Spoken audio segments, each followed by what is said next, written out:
안녕하세요. 2020년 8월 19일 이종훈입니다. 김원웅 광복회장의 광복회 기념사가 계속 정리되지 않고 파문을 일으키는데 다시 한번 정리를 하겠습니다. 제가 오늘 들고 나온 제목은 광복과 국치, 문재인 대통령과 순종 황제, 한일 합방을 보지 않고 평화통일을 주장한다고입니다. 제가 이런 주제를 왜 들고 나왔는가 하면은 아직도 이 문제에 대해서 많은 국민들께서 이 개념이 정리가 안 돼 있어서 그런 것 같아갖고 제가 조금 설명을 드리려고 합니다. 이 앞에 있는 문제에 대해서 방도가 보이지 않을 때는 역사를 보는 것이 한 방법입니다. 역사 속에서는 같은 문제를 놓고 고민하는 사람들이 매우 많고 어떤 걸 택했을 때 성공을 했고 실패를 했는지가 결론 나 있기 때문에 참고할 게 제법 많습니다. 광복절 행사장에서 벌어진 김원웅 광복회장 연설과 문재인 정부의 우리나라 코스프레, 대통령이 마스크 쓰고 왔는데 우리나라라고 쓰여 있었죠. 코스프레를 보며 문재인 정부는 도대체 무엇을 하자는 것인가 라는 제가 강한 의문이 생겨요. 또 이렇게 하는 문 대통령 정부를 좋다고 하는 분들이 많아서 우리나라 국민들이 이렇게 이해를 하면 참 곤란한데 라고 해서 제가 오늘 이 주제를 택했습니다. 또 하나가 이인영 통일부 장관이 해리 해리스 미국 대사하고 한미 워킹그룹 문제를 놓고 설전을 벌였어요. 이인영 씨는 반전 반핵 양키 고홈의 주사파, 그리고 반미와 반일의 일에 젖어 있던 사람인데 아직도 이렇게 유치한 민족주의에 젖어 있는 사람들이 정치를 하고 있으니 참 답답해 갖고요. 이러한 사람들이 야당으로 있을 때는 박근혜 정부를 향해서 이게 나라냐라고 했는데 정말 저는 이 정부에 대해서 이건 나라냐고 묻고 싶습니다. 그래서 이런 분들을 위해서라도 한번 역사에서 본 지금의 시국을 한번 정리를 해드리겠습니다. 먼저 내가 들고 나온 주제는 광복과 복국입니다. 복국이 뭐냐고요? 보곡국 먹는 게 아니고 나라를 다시 세우는 겁니다. 광복할 때 복자, 거듭 복자대 나라 복자입니다. 우리가 좀 못마땅하지만은 민족주의자들은 못마땅하겠지만 봉건 시기 동아시아의 문화 중심은 중국이었습니다. 중국은요 숱한 개념을 한자로 정리했습니다. 표의어기 때문에 한자는 또 개념 정리가 잘 됩니다. 개화 이후로는 일본도 많은 서양 문물을 한자로 정리했습니다. 뭡니까? 정치, 경제, 사회, 문화, 다 이런 게 일본이 만든 한자어죠. 그 다음에 나중에는 너무 많은 서양 문자가 들어오니까는 한자로 옮기지 못하고 그냥 외래어를 써버리니까 티셔츠라든지 이런 볼펜 이런 거는 그냥 쓰는 거잖아요. 한자어로 표현하지 못하고 외래어 그대로 쓰는 거죠. 중국이 한참 개념을 세울 때 망한 나라를 다시 세우는 것을 중국은 복국으로 표현했습니다. 역사를 조금만 아시는 분들은 중국 역사에서 중국인들과 많이 싸웠던 흉노를 아실 겁니다. 흉노는 한자어를 우리 발음으로 읽은 건데 흉노라는 한자를 중국어로 읽으면 어떤 발음이 나는지 저는 모르겠습니다. 제가 중국어를 전혀 못합니다. 근데 여러 가지 자료를 보게 되면 흉노라고 하는 족속은 자기 스스로를 슝누라고 불렀던 걸로 보입니다. 아마 중국어로 흉노를 읽으면 슝누에 가깝게 발음 날 겁니다. 그런 슝누하고 주나라가 오랜 전쟁을 한 건 잘 아실 겁니다. 주나라 사람들은 그런 슝누가 싫어가지고 흉노라고 적기도 했지만 오랑캐 흉자에다가 종노자를 붙여서 흉노라고 했습니다. 그렇게 했습니다. 흉노가 싫어서 오랑캐 흉자에다가 종노자를 붙여서 흉노라고 표기했는데 또 다르게도 표현했습니다. 개는 사람과 가장 가까운 동물인데 또 한편으로는 사람이 가깝기 때문에 천대한 존재이기도 하죠. 때문에 어느 나라를 막나라고 개를 붙인 욕은 참 많습니다. 일본어에도 있고 영어에도 있고. 그래서 주나라 사람들은 이 흉누를 개견자에다가 오랑캐 융자를 붙여서 견융으로도 표현해놨습니다. 사마천 사기에 보게 되면 서기전 771년에 견융이 주나라에 쳐들어와서 수도인 호경을 함락하고 주나라의 왕인 유왕을 죽였다고 되어 있습니다. 그때 이제 주나라는 호경이 수도였는데 그 주된 수도 말고 부도, 바이스 캐피탈이라고 할까요? 바이스 캐피탈. 두 번째, 우리 지금 서울이 특별시면은 수도이죠. 그 다음에 부산 같은 데가 광역시로 있는데 광역시를 부도로 볼 수도 있겠습니다. 나급이 부도였는데 그 나급에서 이제 패배한 주나라 사람들이 모여서 주나라 왕실사를 하나 세워갖고 평왕으로 만듭니다.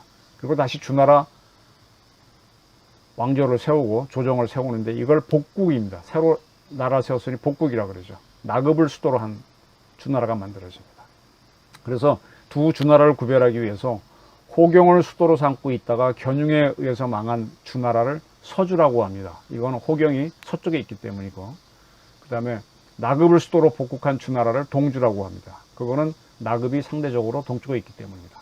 동주 시절부터 중국은 그 유명한 춘추시대, 이어서 전국시대로 들어가게 되는 거죠. 중국 역사에서는요, 수많은 복국이 있었어요. 아까 서주에서 동주로의 복국이 있었고, 한나라, 유방이 세운 한나라도 중간에 왕망이 신나라를 세워서 무너뜨리죠. 근데 다시 광무제가 한나라를 세우죠. 그래서 앞에 한나라를 전한 신나라가 있다가 끊어져서 다시 세운 나라를 후한, 이렇게 복국을 했고요. 또 진나라도 삼국 관우, 장비, 유비, 조조가 나오는 삼국시대를 위나라가 아니라 위나라를 이은 진나라가 통일하잖아요. 사마 중달의 후손들이.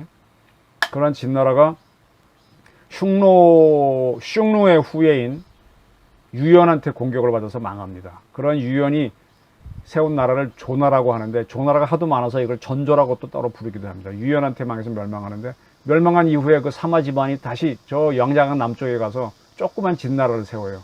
복국을 하는 거죠. 그걸 이제 동진이라고 합니다. 먼저 있었던 건 서진이라고 하고. 이렇게 유연의 공격으로 서진이 무너진 다음에 중국은, 양자강 북쪽에서 중국은 많은 그 중국인들이 오랑캐라고 불렀던 슝루 등 수많은 종족이 들어와서 선비족, 선비를 센바이라 그러던가요? 중국어로 뭐 그런 센베이 그러던가요? 그런 족속들이 들어와서 막 이렇게 대혼란기로 들어갑니다. 당연히 이제 동진은 양자강 남쪽에 있는 작은 나라였죠. 지금 대한민국처럼 아주 작은 나라였습니다. 이러한 동진이 서진 시절에 영위했던 북쪽의 넓은 영토를 되찾고자 했습니다. 북벌을 추진하는 거죠. 그 북벌을 추진한 인물이 중국 기록에는 환온이라는 사람이 나옵니다. 환온입니다. 그 중국에서 이 서진과 동진의 역사를 기록한 역사책이 진서인데, 그 진서에 환온을 주제로 한 요런 하나의 파트가 있습니다. 그게 환온전인데, 그 환온전에는 환온이 동진의 황제한테 올렸던 상소가 실려 있습니다. 북벌을 위한 상소죠. 그 문장 중에 광복구경 강리화하라는 단어와 광복구물이라는 단어가 있습니다. 사자성어 같기도 한데, 광복구경은 뭔가 하면은 우리말로 옮기면 옛 도읍을 되찾자, 구경은 옛날 서울이죠. 옛날 도읍을 되찾자. 요때 이제 광복, 빛광자, 다시 복자가 쓰인 거죠. 중국인들은요, 자기를 높여서 얘기할 때 우리 대한민국 화려강산할 때 화자, 꽃봉오리 화자를 씁니다.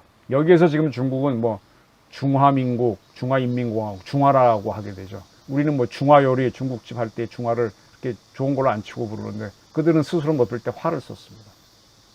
근데 중국 역사에 나오는 최초의 나라는 하나라, 여름 하자 하나라였기 때문에 중국 사람들은 하화, 여름 하자를 앞에 써서 하화, 또는 여름 하자를 뒤에 써서 하화, 발음이 좀 이상합니다. 로 표현합니다. 그래서 이 광복 구경 다음에 강리화하라 그랬는데, 이거는 오랑캐에 빼앗긴 화하의 강토를 되찾자, 이런 뜻입니다. 강자는 강토할 때 강자입니다. 그 다음에 광복구물은 역시 광복을 썼네요.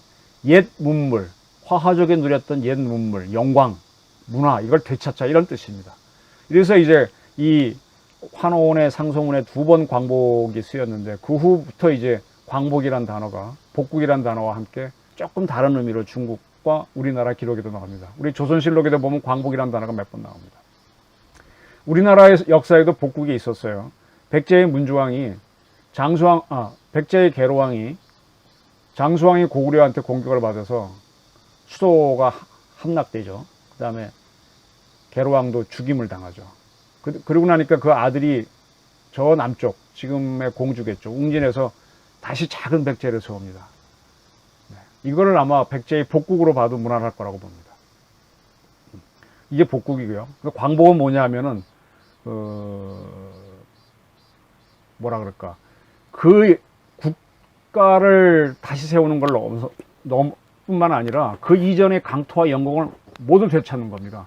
이 무너진 나라가 조그맣게 다시 나라를 세우는 것은 복국이지만, 완전히 옛날의 강토도 회복하고 영광을 모두 되찾는 것이 광복, 그렇게 이해를 하고 있습니다. 요것과 조금 다른 게, 광복, 복국과 조금 다른 게 복벽이란 말이 있습니다. 복자는 똑같고요. 벽자는 임금 벽자입니다. 권좌에서 쫓겨난 임금이 다시 돌아와서 임금이 되는 경우 있죠. 그걸 복벽이라고 합니다. 복벽파 그러면은 쫓겨난 군주를 모시고 다시 복권하려고 하는 그런 왕 추종자들이죠. 지금 보이는 게 지난 방송에서 보여드렸던 한일합방 문서입니다. 1910년 주권자인 순종이 이렇게 자기 이름을 썼죠. 그 다음에 옆에 도장도 찍혀 있고. 그래서 이제 이것 때문에 대한제국은 스스로 대일본 제국에 합병이 되었습니다. 싸우지도 않고 굴복한 겁니다. 이러한 대한제국을 다른 곳에서 다시 세웠다면 그건 복국이겠죠. 그런데 이승만을 비롯한 선각자들은 군주가 모든 것을 결정하는 복국을 거부합니다. 뭐 순종 좋을 일 시켜줄 일 있어? 우리가 목숨 걸고 싸울 건데. 순종은 실력도 없는 놈이야. 이렇게 판단을 한 거죠. 그래서 앞으로 만들 나라는 군주가 독단적인 결정을 하는 게 아니라 국민들이 결정을 하는 나라를 만들어야 된다고 해서, 그러한 나라는 어떤 나라인가 하면 군주가 모든 권력을 갖고 있으면, 군주가 왕이면 왕국, 황제면 제국이죠. 그래서 군주국이 아닌 공화국, 국민이 주권을 갖는 나라자. 그걸 공화국을 만들고자 했습니다. 이 공화국이 영어로 리퍼블릭. 이 뭐 플라톤이 썼다고도 하는 책의 이름이 공화국 아닙니까? 이 리퍼블릭 개념이 처음 들어왔을 때 일본인들은 처음에 이걸 민국으로 번역했어요. 중국인들은 이 단어를 나중에 접했습니다. 그 다음에 민국으로 번역했다가 나중에 공화국으로 바꿔 번역했거든요. 요거는 제가 다음에 기회가 있으면 설명을 드리겠습니다. 근데 이 번역하고 난 다음에 이 민국과 공화국을 우리는 물론 중국에서도 사용하게 되었는데, 중국이 그때 청나라죠. 그때 청나라는 군주정을, 황제가 다스리는 군주정을 하고 있었는데, 아편전쟁 등 할 때마다 외세에 다 깨졌어요. 그리고 뭐 많은 땅을 내주고 영토로 할양하고 조개지로 내주고 나라 꼴이 아니죠. 그런데 그 청나라의 지배를 받는 게 또 누굽니까? 한족이잖아요. 한족. 아까 중국인들이 스스로 화족이라고 그랬지 않습니까? 하화족 그렇게 불렀는데, 하화족이 나중에 유방이 맞는 한나라에서 좀 더 커집니다. 주변에 이민족을 많이 먹습니다. 그 유방이 세운 한나라의 다음 왕 중에 한 명이 누굽니까? 한나라 무제 아니에요. 무제가 우리를 쳐서 한사군을 만들지 않습니까? 또 저쪽에 쳐서 하소사군도 만들고 이렇게 많은 이민족을 쳐서 더 넓혔기 때문에 화족, 하화족이라는 개념 갖고 담지 못하니까 그때부터 한족이란 단어를 썼습니다. 그러나 한족들이 만주족의 지배를 받은 게 청나라예요. 만주족이란 외세가 중국에 들어와서 한족을 지배하면서 왕조를 연 게 청나라죠. 그러니까 이 한족들은 자꾸 영토를 뺏기는 청나라 조정에 불만도 많고 청나라도 싫어합니다. 그래서 1911년 손문이 이끄는 한족들이 청나라로부터 독립을 하는 신의 혁명을 시도해서 성공시킵니다. 그리고 나서 이 손문 세력은 더 이상 군주정을 하지 않겠다고 하면서 자기네들은 화족이니까 또 중화라고 해서 중화민국을 국호로 결정합니다. 공화정을 하겠다고 한 거죠. 그 공화정을 하겠다고 했는데 그거를 우리 선각자들이 본 겁니다. 그래서 우리도 똑같이 군주가 주권을 갖는 나라를 세울 필요는 없다. 이미 대한제국은 망했으니까. 복국을 거부하고 국민이 주권자인 민국을 세워야 되겠다고 했는데 우리는 새로운 국호를 찾지 못했어요. 한족들은 중화라는 걸 찾아냈는데 우리는 뭐 대한이란 말이 좋았거든요. 그래서 대한민국으로 간 겁니다. 우리는 대한민국으로 간 거고요. 그래서 그것이 1919년 3.1 운동 후 새나라를 만들기 위한 임시정부를 세울 때 국호를 대한민국으로 한 겁니다. 상해 임정이 대한민국 임시정부가 되는 겁니다. 그 대한민국은요, 대한제국을 복국한 나라가 아닙니다. 새로 건국한 나라입니다. 그런데 그냥 하는 게 아니라 대한제국과 그 앞에 있던 조선이 또 그 앞에 있던 고려가 누렸던 모든 영광과 강토를 다 회복하려고 했기 때문에 광복이라는 단어를 택하는 겁니다. 복국이라는 단어를 택하지 않았어요. 그래서 그때부터 우리는 조국 광복을 노래했어요. 그래서 우리는 지금 일제로부터 해방된 나라를 되찾은 날을 지금 광복절이라고 그러는 겁니다. 옛날 같았으면 복국절이라고 그러겠죠. 네. 그래서 대한민국 임정을 세우기 전에 우리가 독립군이 여러 차례 있었잖아요. 그 이전의 독립군은 그냥 단순한 독립군이에요. 그냥 복국을 위했다고 볼 수도 있죠. 무슨 나라를 세운다는 개념이 없이 일제를 밀어내겠다 이 개념만 있었는데 임정을 만들고 난 다음에 만든 군대는 광복군이 됩니다. 광복군. 아시겠습니까? 근데 그때 이 광복군 우리 임정에 있는 지역이 어디예요? 중국 장개석이 이끄는 국민당 정부군 지역이잖아요. 우린 주권이 없지 않습니까? 그러니까 어떡합니까? 주권이 있어야 군대를 만드는데 군대를 만들 의지만 있으니까 할 수 없이 함께 대일전을 치르는 장개석한테 부탁을 하게 되죠. 그래서 장개석이 자기네 군 조직의 일부로서 광복군을 만들게 합니다. 그리고 작전 통제권도 당연히 중국군이 갖게 됩니다. 그래서 우리 군은 훈련만 열심히 하고 광복군은 실질적인 전투에 들어가지 못했습니다. 전투에 넣고 안 넣고도 장개석 정부가 결정하는 건데 그 기회를 주지 않았습니다. 이게 우리가 주권이 없는 임시정부의 한계였던 거죠. 이에 대해서 지금 우리는 우리 한국군에 대한 작전 통제권을 한미연합사가 갖고 있는데 이걸 좌파들은 우리가 주권을 미국에 헌납했다라고 얘기합니다. 네, 일견 맞습니다. 근데 지금 대한민국은 주권이 있는 나라고요. 당시에 상해 임정은 주권이 없었어요. 우리는 있습니다. 있는데도 우리가 이 작전 통제권을 연합사에 맡겨놓는 것은 작전의 효율성을 위해서 그렇습니다. 미군이 하는 작전하고 우리 작전하고 겹치거나 중복될 필요가 없잖아요. 미국이 여길 때리면 우리 여길 때리고 막 이래야 경제적으로 효과가 있잖아요. 그래서 연합군을 만들 때는 여러 나라 군대가 들어와도 딱 사령부를 통일합니다. 이거는 뭐 6.25 전쟁 때도 그랬고 2차 대전 때도 그렇고 지금 이라크 전쟁 때 다국적 사령부를 만들었을 때도 다 작전 통제는 한 군데서 합니다.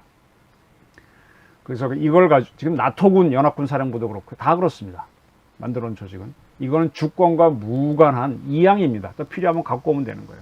이걸 주권 찬탈이다라고 주장하는 게 좌파인데 여기에 쉽게 속아 넘어가면 참 어리석은 국민이 되는 거죠. 좌파들, 공산주의자들이 그런 장난을 많이 칩니다. 김일성 이전에 만주에서 활약한 독립군은 복국과 광복을 구별하지 못하는 순수 독립군들이었습니다. 때문에 우리 상해에 있던 우리 세력들만 이제 광복과 복국을 구별했는데 김일성은 이쪽에서 컸기 때문에 복국과 광복을 구별하지 못했어요.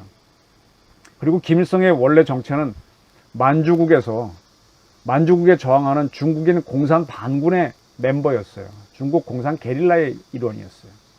그러한 중국 공산 반군도 대만주전을 했거든요. 만주국은 일본 제국의 통제를 받으니까 김일성은 중국 공산 반군에 들어가면서 대만주국 전쟁, 대일본국 전쟁에 참여한 것이 되는 게 맞죠.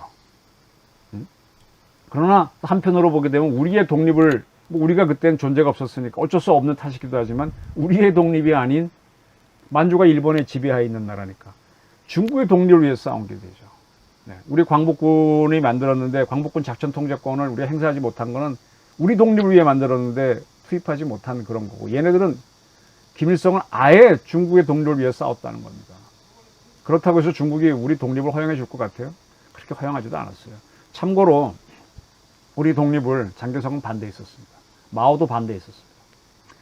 자, 김일성은 중국인 주보중이라고 하는 이 사람이 이끄는 공산게릴라 부대에서 소대 규모의 병력을 이끌었던 지휘관입니다. 계급장은 사장이라고 되어 있는데 실제 병력은 소대장, 중대장, 중대장보다 훨씬 작아요. 소대장 규모입니다. 그렇게 이제 싸우던 주보중 부대가 일본군들이 공산 세력 척결을 강화하고 막 공격을 하니까 어마뜨거를 하고 소련으로 도망갑니다. 그래서 그쪽에서 소련군 산하의 88 정찰여단으로 있는데 45년 종전이 되자 주보중은 중국으로 돌아가고 그때 중대장급이었던 김일성은 북한으로 들어와서 북한의 지도자가 된 겁니다. 별거 아니에요. 자, 그럼 김원봉이 누구냐? 우리 문 대통령이 굉장히 좋아했죠. 김원봉은 주보중 휘하에 있었던 김일성과는 관련이 없이 이쪽 중국 본토에서 만주가 아닌 활동했던 공산 세력입니다. 그리고 김원봉은요, 만주에서 큰 사람이 아니고 우리 밀양인가 경남 사람입니다. 뿌리가. 그리고 그는 공산계열의 대일 테러 단체인 의열단을 만들었습니다. 그래갖고 이제 우리 임정과 별도로 대일 테러를 했다가 이 중국에서 그 무렵에 이제 공산 세력하고 국민당 세력이 합쳐갖고 대일전을 같이 해라라고 해서 두 번의 국공합작 시도가 있었잖아요. 그런 영향을 받아가지고 김일성이 있는 공산 반군은 아예 중국이니까 우리랑 논할 필요가 없잖아요. 우리 쪽에 있는 대일 싸움하는 단체 중에서는 의열단과 상해 임정, 그 중에서도 상해 임정에서도 이제 임정에서도 군사조직은 광복군이니까 그 영향을 받아서 의열단 세력을 이끌고 광복군으로 들어왔습니다. 네, 김원봉이요. 그래서 한 지대를 이끌게 되는 거죠. 의열단이 창거한 광복군을 남북이 통일됐을 때 만들 수 있는 남북 통일군의 원형으로 보려는 것이 문재인 정권입니다. 바로 이제 그 김원봉을 주인공으로 한 영화가 암살인데, 그 영화를 보고 크게 감탄했다고 하는 것이 문재인 대통령이 이 야인 시절이었죠. 그 기록이 저도 몇 번 찾아봤는데 많습니다. 그래서 자꾸 이분이 광복군을 염두에 두고 김원봉을 추앙하는 겁니다. 근데 광복군이 좌우를 합작했으니까 통일 남북한 군의 모형이 된다고 보는 건 착각입니다. 왜? 광복 이후에 김원봉은 대한민국에 있지 않고요, 저 북한을 찾아갔습니다. 그리고 북한에서 장관급 벼슬을 했습니다. 우리하고 싸운 거죠.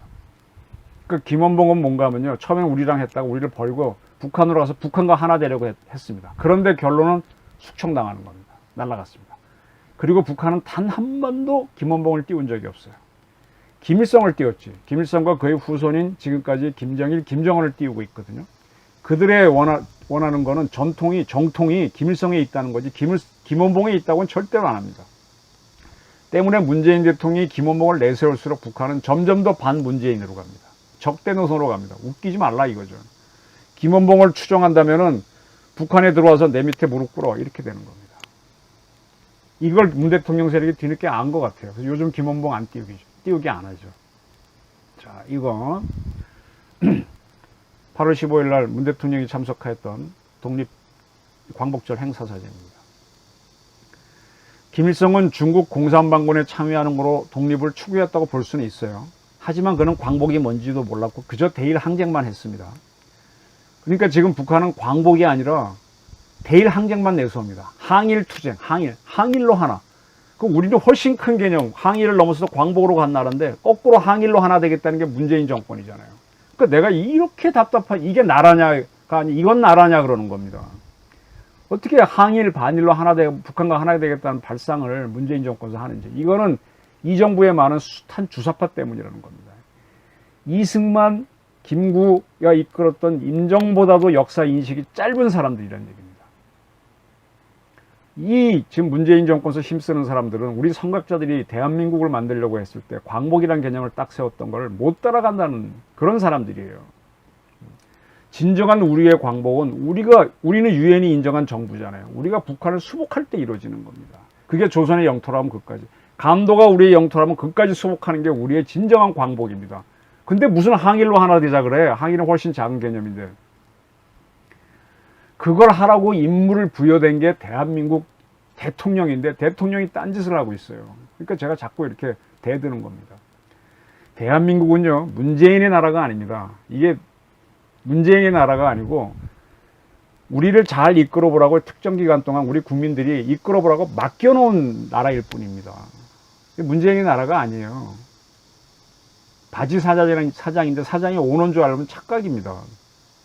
그래서 문재인 대통령은 광복으로 시작된 대한민국을 광복정신과 헌법정신에 맞춰 이끌어줄 책무가 있는 사람입니다. 여기서 어긋나면 안 됩니다. 그런데 이러한 문 대통령이 75주년 광복절 기념실에 우리나라가 쓰인 마스크를 딱 쓰고 나왔어요. 그러나 이제 연설할 때는 대통령 휘장이 있는 연단을 앞에 놓고 연설했습니다. 그 연설 중에 이런 내용이 있네요. 우리의 독립운동은 나라를 되찾는 것이자 동시에 개개인의 존엄을 내세우는 과정이었습니다. 우리는 독립과 주권재민의 민주공화국을 수립하는 혁명을 동시에 이루었습니다. 네. 주권재민의 민주공화국을 수립하는 혁명을 동시에 이루었다고 한 것은 광복의 개념을 정확히 얘기한 걸로 저는 봅니다.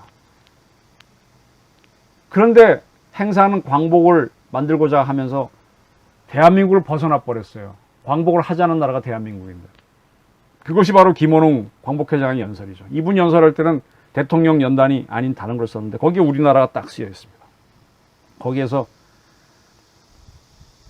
이분이 연설한 건 지난번에 얘기했죠. 그럼 광복을 기리는 것이 광복회의고 광복으로 만든 것이 대한민국이면 광복회장은 대한민국의 처지에서 연설을 해야 되는데 그는, 그리고 그와 같이 뒤에 있었던 문 대통령 이름은 마스크를 통해 우리나라를 내세웠어요. 왜 대한민국을 내세워야지 우리나라를 내세웁니까? 이게 잘못됐다는 겁니다. 광복이나 광복군 개념으로는 북한의 동의를 받아 남북이 하나 되기가 불가능해서 택한 것으로 보입니다. 네? 항일로 하면 더 좋은데 항일을 내세우면 여기에 반대하는 사람들이 많으니까 우리나라 좋잖아요. 이건 내세운 것 같아요. 또 우리가 우리나라, 우리 학교, 우리 엄마, 우리 아빠 이런 식으로 우리를 좋아하잖아요. 우리나라 사람들이. 그러니까 그걸 정서로 이해한 거로 보여요. 또 북한도 우리나라 그러면은 자기가 중심일 수도 있으니까 부인하기 어렵다고 봤을 수도 있죠. 그러나 이 우리는요, 애매모호하기 때문에 확대하면 일본도 들어올 수 있어요. 우리 항일의 대상이. 미국, 중국도 들어올 수 있습니다. 이렇게 우리는 이헐령, 비헐령입니다. 법률적으로 들어갈 때는 정확하게 표현해야 됩니다. 그래서 대한민국 헌법에 따라 선출된 대한민국 대통령은 우리라는 표현을 함부로 쓰면 안 됩니다. 규정을 해놓고 써야 됩니다. 우리나라에는요, 금방 우리나라라 그러는데 우리나라에는 문재인 씨를 뽑아주지 않은 국민들 꽤 많습니다. 그런데도 문재인 씨가 대통령을 하는 거는 그가 우리나라 대통령이 아니라 대한민국 대통령이기 때문입니다. 그건 대한민국 대통령으로서 역할을 해야 되고 부여된 임무를 수행해야 됩니다. 수행해야 됩니다. 그리고 우리나라라는 이 이름에는요, 정치체제, 정체가 빠져 있습니다. 정체. 대한민국이란 국호에는 민국이란 단어가 들어있잖아요. 공화국이라고 하는 정치체제가 들어가 있습니다. 현대의 국호에는요, 그 나라가 어떤 체제의 국가인지를 대개 밝히고 있습니다. 미국은 United States of America, United States, 연방국가라고 되어 있죠. 영국은 United Kingdom, 뭐 이렇게 나갑니다. 연합왕국이라고 되어 있죠. 왕국이죠. 입헌군주국. 중국과 북한은 뭐가 됩니까? 영어로 하게 되면. 국호도 그렇죠. 중화인민공화국, 조선민주주의인민공화국, People's Republic이라고 되어 있습니다. 인민공화국으로 되어 있고. 프랑스는 어떻게 됩니까? 제가 불어를 못하는데 Republic France에 이렇게 됩니다. Republic of France. 공화국이라고 되어 있습니다. 대한민국은 뭡니까? Republic of Korea. 우리 리퍼블릭으로 되어 있습니다. 미국이란 단어 들어가 있고. 네. 이 예외가 어딘가 하면 일본인데, 일본은 공화국이나 왕국이란 표현 없이 그냥 일본국, 재팬을 국호로 합니다. 왜 이렇게 됐는가 하면요, 2차 대전 끝나고 난 다음에 연합국은 패전한 나라들 중에 입헌 군주국이나 군주국이 있으면 모두 군주제를 없애게 했습니다. 그래서 입헌 군주국을 하고 있던 나라들은 대통령을 원수로 한 내각제 국가로 바꿨어요. 오스트리아, 뭐 헝가리 다 그렇게. 근데 일본만은 천황을 없애려고 그랬는데, 군주제를 없애려고 했는데 하도 일본 사람들이 천황에 대한 충성이 강해서 잘못 건드면 큰 반대가 일어나 군정을 못할까봐 허용해 줍니다. 대신에 이제 제국이란 표현을 못하게 하니까 일본에는 당연히 대자는, 대일본적에서 대자는 띄어내야 되겠죠. 그 일본 제국이 돼야 되는데 제국하면 안 돼요. 그러니까 이건 예외적으로 허용해 준 거야, 군주를. 그래서 일본 제국이란 말도 못 쓰고 Empire of Japan이란 말도 못 쓰고 그냥 Japan, 일본국으로 한 겁니다. 그게 예외입니다. 그 우리나라라는 걸 만약 국호로 생각한다면 거기에는 입헌군주국인지 군주국인지 공화국인지 연방국인지가 안 나와 있습니다. 그리고 국가 정체성뿐만 아니라 새 나라를 세워 과거의 영광을 되찾겠다는 광복 개념도 안 들어가 있습니다. 대한민국에는 광복의 개념이 있죠. 뭐가 되든 남북이 하나 되는 나라를 만들겠다는 것으로 읽혀요. 공산 국가도 좋고 중립국이 좋고 이것도 저것도 아닌 나라가 돼도 좋고 이런 식으로 통일하자는 안 되죠. 어떻게 보면 여기에는 광복이니까, 광복절에 이런 걸 했으니까 오로지 항일만 하자는 게 담겨 있는 걸로 보이는 거죠. 이렇게 하게 되면 북한이 좋으라는 걸 떠나서 국가가 엉망이 됩니다.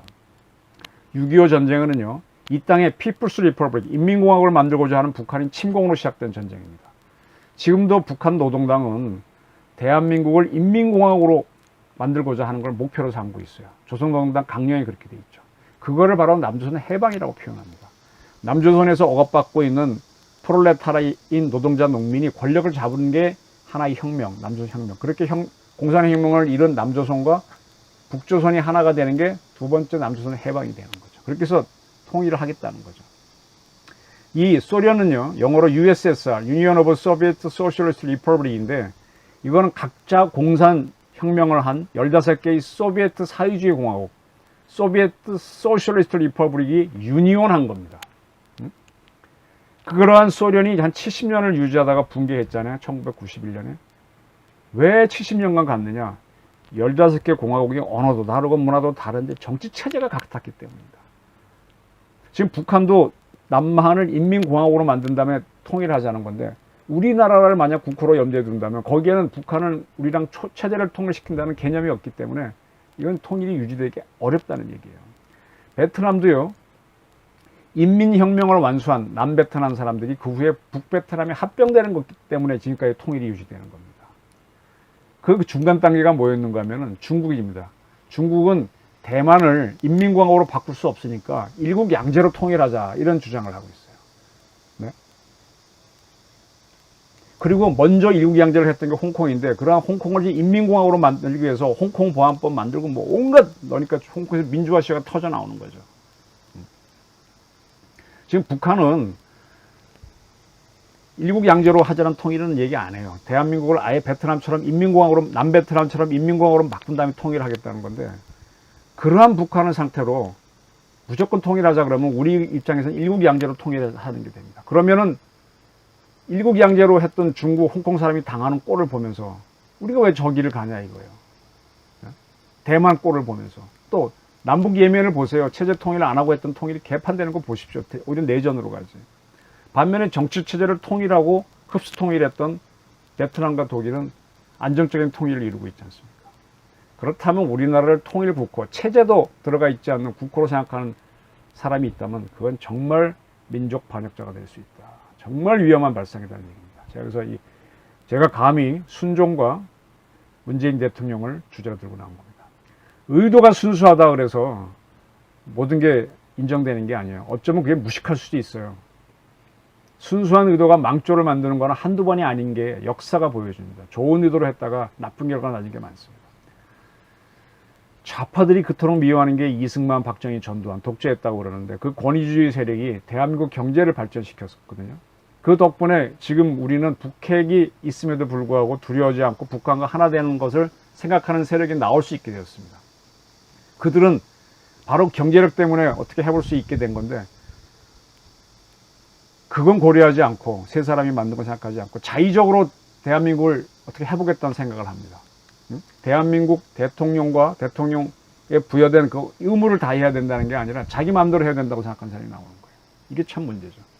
자, 제가 지금부터 던지는 주제는 Think the unthinkable. 생각할 수도 없는 걸 생각해라. 그래야만 국가가 발전할 수 있고 지금 문재인 정부가 원하는 목표도 이룰 수 있다. 평화통일을 이룰 수 있다. 이겁니다. 권위주의 정권이 만들어준 것 같고 엉뚱한 생각하지 말고 우리의 허점부터 찾아보라는 겁니다. 문재인 정권이 그토록 싫어하는 일본이 통일이라고 하는 진정한 광복을 이루려고 할 때 무슨 짓을 할 수 있는지 한번 생각해 보라는 겁니다. 우리는 광복절로 부르는 날을 일본은 종전기념일로 부르고 있습니다. 패전일이라고 하진 않아요. 그날 이제 일본 총리나 때에 따라서는 천황도 참석하는데 무덕관인가요? 거기서 전몰자 추도식을 갖고 이제 총리 이런 사람들은 전사자 위패가 있는 야스쿠니 신사를 찾아가거나 아니면 그쪽에 공무를 보냅니다. 원래는 공무를 보낸 걸로 알고 있어요. 아베가. 자, 원폭을 맞고 많은 일본 신민이 그때는 뭐 일본은 주권이 국민한테 있었나 좀 애매하네. 국민이 아니고 신민이라 그래도 되겠지. 항복했으니까 일본 사람들이 그걸 잊었을까요?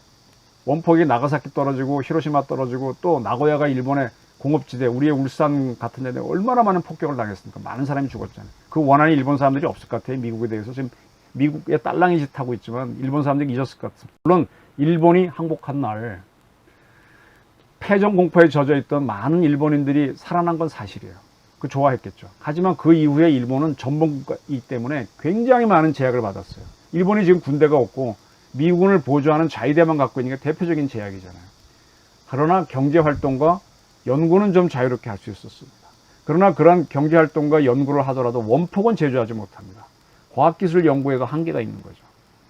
그리고 일본은 교육을 할 때도요, 우리처럼 민족주의 토대로 어떤 뭐 전쟁을 막 강의하고 전쟁을 토대로 애국심을 키우는 교육은 못하고 있습니다. 그런 가운데 일본이 자기네 국익을 위해서 원전 발전에 원자력은 못하니까 원폭은 못하니까 원전 발전에 올인했습니다. 1956년에 낙가손에 그때 국회의원 주도로 원자력 기본법을 만들고 그 이듬해 57년 일본 원자력 발전 주식회사를 세웁니다. 그리고 이 회사가 이바라케현 우리를 얘기하면 동해촌입니다. 도카이무라라는 데다가 동해연구소라는 원자력 연구소를 세우고 거기에 일본 최초의 연구용 원자로인 JRR-1을 가동시킵니다. 참고로 우리나라는 일본보다가 5년 늦은 1962년 최초의 원자로 미국에서 갖고 온 연구용 원자로인 트리가 마크2를 가동합니다. 그리고 일본은 1960년에 JRR2를 가동하고요. 62년 우리가 트리가 마크2를 가동했을 때 미국에서 갖고 온 일본은 자기네가 직접 만든 JRR3를 가동시킵니다. 그리고 66년에는 일본 최초의 상업용 원자력 발전소인 또카이무라 1호기를 준공합니다. 우리나라는 최초의 상업용 원전인 고리 1호기를 일본보다 11년 늦은 1977년에 가동합니다. 이런 것 때문에 또카이무라는 일본 원자력의 메카가 되는데요. 이 77년 우리가 고리 1호기를 준공했을 때 일본은 이 또카이무라 연구소에서 처음으로 플루토늄을 추출합니다. 재처리했습니다. 사용 해결료를. 그 사실을 일본은 이제 연구용으로 했다고 감추고 공개 안 했는데 1990년에 한국 원자력 연구소장 했던 장인순 박사가 일본을 방문해서 이때 찍은 동영상을 보셨대요. 그리고 저한테 쭉 그때 이야기를 들려주셨습니다. 플루토늄을 추출했다는 결과가 나오자 화면 속의 일본 연구진들은 펑펑 울었다. 군인도 아닌 과학자들이 왜 울겠는가. 그들의 뇌리에는 1965년 투하된 원포로 죽어간 친지와 동료, 그리고 패전 후 어려웠던 그들의 젊은 시절이 떠올랐기 때문이다. 이렇게 얘기하셨습니다. 그런 내용을 제가 이런 책을 썼어요. 한국의 핵주권. 이 책 202페이지에 있습니다. 그래서 제가 원자력에 대해서는 조금 정리한 자료가 몇 권이 있어서 이렇게 설명을 드리는 겁니다. 이러한 기술을 가졌기 때문에 지금 일본은 그 일본 본토 맨 위쪽엔 로카쇼무라에다가 재처리 공장을 더 크게 지었습니다. 상업용으로. 아까 도카이무라에 지었던 거는 그건 연구용이고. 그래서 발전용 핵연료를 만드는 플루토늄을 생산하고 있습니다. 그뿐만이 아닙니다. 일본은 액체 연료를 쓰는 H2 발사체를 갖고 있는데 그거 말고 고체 연료를 쓰는 발사체 엡실론도 개발했습니다. 고체 연료를 쓰는 엡실론에다가 탄두만 올리면, 핵만 올리면 바로 ICBM이 되죠. 한번 말씀드렸습니다. 그리고 일본은 후쿠시마 사고에도 불구하고 탈핵으로 가지 않았습니다. 왜 그래요? 왜? 언젠가 전범국가에서 벗어나서 정상국가, 그걸 일본은 보통국가라고 표현하는데 그날이 되는 걸 기대하면서 악착같이 과학기술을 발전시키고 있습니다. 지금 우리는 이승만, 박정희, 전두환이 추구라고 개발해서 국산해 놓은 게 원전입니다. 그 원전을 열심히 죽이고 있는 게 문재인 정권입니다. 북한의 핵 개발에든 미국이 알아서 하라고 던져놓고 수수방관하면서, 그러니까 제가 지금 이게 이적행위 아니라는 거예요. 그리고 되지도 않은 김원봉을 띄우기를 하지 않았습니까? 평화의 때문에 홍수 막아준 건 외면하고 왜 군남 때문에 더 크게 지을 생각은 안 하는 겁니까? 이게 참 이상하죠. 그래서 저는 문재인 정부가 진짜로 대한민국을 통일하고자 한다면은 광복절을 우리나라 코스프레를 할 게 아니라 국치를 행사를 해야 되고 우리의 패전과 패배를 연구해야 된다고 생각합니다. 도대체 순종은 어떤 생각을 가진 인간이었기 때문에 얼마나 심신이 약하고 허약했기에 한일합방 문서에 서명했냐를 연구해야 됩니다. 고정은요, 한일 보호조약 있죠. 우리가 외교권과 그 뺏기는 거, 거기에 서명 안 합니다. 도장만 찍었어요. 도장은 이완용이 찍었기 때문에 그게 을사오족이라고 되고, 거기에 고정이 안 들어가면 본인이 안 찍었어요. 본인은 서명 안 했어요. 고정이 주권자인데 서명이 없기 때문에 우리가 그 을사보호조약을 느기하게라고 하는 겁니다. 근데 한일 합방조약은 더 우리한테 나쁜 조약인데 우리가 느기하게라고 못하는 건 순종이 사인했기 때문입니다. 그래서 왜 순종은 정신상태하고 심신이 어땠길래 사인했는지 그걸 연구해야 하라는 겁니다. 그래서 그 연구를 통해서 우리는 거꾸로 김정은이가 순종이 되도록 공작을 들어가야 된다는 거예요. 우리나라 같은 코스프레 하지 말고요. 북한에서 바로 김정은이가 순종이 되도록 하는 외교전, 공작전을 해야 통일을 할 수 있다는 얘기입니다. 그리고 순종과 고종을 둘러싸고 있던 측근들이 어떤 인물이었는지 보고 그와 유사한 사람이 주변에 있다면 밀어내셔야 됩니다. 그리고 패전과 항복은요, 연구할수록 굉장히 진지해져요, 사람이. 제가 이걸 계속 들여다보고 있거든요. 일본이 우리를 전쟁도 안 하고 우리를 먹어버렸잖아요. 그걸 잘 연구해서 그 방법을 북한에 적용하게 되면 평화 통일을 하는데 큰 참고가 될 수 있다는 겁니다. 제가 이런 얘기를 갖고 온 사람들이 하고 굉장히 기분 나빠하는데 저한테도 배우는 겁니다. 전쟁을 치르지 않고 우리를 합병해버린 일본을 연구해야 평화 통일 방법을 찾을 수 있어요. 그래서 저는 광복절날 우리나라 코스프레 하지 말고 경술 국치를 연구하고 순정을 연구하라는 겁니다. 제발 장난스러운 광복절 행사는 그만이고요. 그리고 우리가 가볍게 행사할수록 북한은 오히려 지보해지고 우리가 원하는 광복과 통일은 멀어져 갑니다. 중국과 일본도 점점 우리를 우습게봅니다. 지금 문재인 정부가 진짜 통일을 꿈꾸고 진짜 광복절을 제대로 하고 싶다면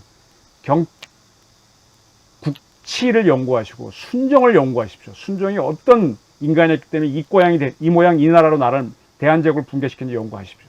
그리고 그 반대로 행동을 하시면 아마 문 대통령은 통일 대통령 그토록 원하는, 그리고 진짜 우리나라를 만들 수 있다고 제가 감히 충원을 드리는 바입니다. 감사합니다.